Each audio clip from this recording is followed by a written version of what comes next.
விஜய் வெண்பாவை கிட்ட நெருங்கிட்டாங்க அப்படின்னு சொல்லி தற்காலிகமாக ரசிகர்களுக்கு ஒரு சந்தோஷத்தை கொடுக்குறாங்க அப்படின்னு சொன்னாலுமே, விஜய் பார்த்த அந்த உருவம் வெண்பா இல்லை அப்படின்னு சொல்லி நீங்கள் நினச்சிங்கன்னா இந்த வீடியோவுக்கு லைக் பண்ணி உங்களோட கருத்துக்களை தெரியப்படுத்துங்க.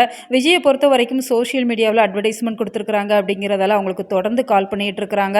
ஏன்னா வெண்பா வயசில் வெண்பாவோட உருவத்தில் யாரெல்லாம் இருக்கிறாங்களோ அவங்க கால் பண்ணி உங்கள் பொண்ணு இங்கே இருக்குது அப்படிங்கிற மாதிரி சொல்கிறப்ப இப்போ விஜயால் என்ன பண்ண முடியும்? யாரெல்லாம் கால் பண்ணுறாங்களோ அங்கெல்லாம் போய் பார்க்குறாங்க. அது போல தான் இப்போ ஒருத்தங்க கால் பண்ணியிருக்கிறாங்க. இந்த சூழ்நிலையில் இப்போ மல்லி மயக்கம் போட்டு விழுந்திருக்கிறாங்க.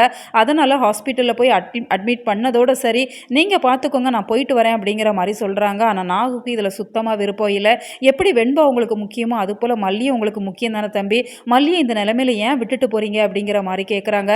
மல்லியை பார்க்குறதுக்கு நீங்கள் இருக்கிறீங்க, ஆனால் என் பொண்ணை பார்க்குறதுக்கு யார் இருக்கிறா, என் பொண்ணு என்ன நிலைமையில் இருக்கான்னு கூட எனக்கு தெரியலையே அப்படிங்கிற மாதிரி சொல்கிறாங்க.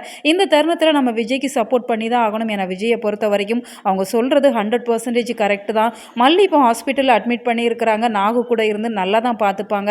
அப்படி இருக்கிறப்ப அவங்களுக்கு ஒருத்தங்க கால் பண்ணி உங்கள் பொண்ணு போல் ஒருத்தங்களை நான் பார்த்தேன் அப்படின்னு சொல்கிறப்ப விஜயால் எப்படி அதை பார்த்துட்டு சும்மா இருக்க முடியும்? எப்படியாவது தன்னோட குழந்தைய பார்த்துடலாமா அப்படிங்கிற ஒரு ஏக்கம் அவங்களுக்கும் இருக்க தானே செய்யும். இந்த தருணத்தில் விஜயோட மனநிலையை புரிஞ்சுட்டு நாகு மல்லி 2 பேருமே இன்னும் கொஞ்ச நாளைக்கு அமைதியாக இருந்தாங்க அப்படின்னு சொன்னால் வீட்டில் எந்த ஒரு பிரச்சனையுமே வராது அப்படிங்கிற மாதிரி தான் எனக்குமே தோணுது. ஏன்னா வெண்பா வீட்டுக்கு வந்துட்டாங்க அப்படின்னு சொன்னால் பிரச்சனையே இல்லை.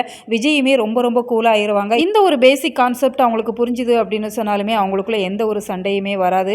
அடுத்ததாக இப்போ விஜயுமே அவங்களுக்கு தகவல் வந்தது அப்படிங்கிறதெல்லாம் அவங்கள போய் பார்க்குறாங்க. ஒரு கோவில் முன்னாடி ஒரு குழந்தை நிற்குது அப்படிங்கிற மாதிரி காமிக்கிறாங்க.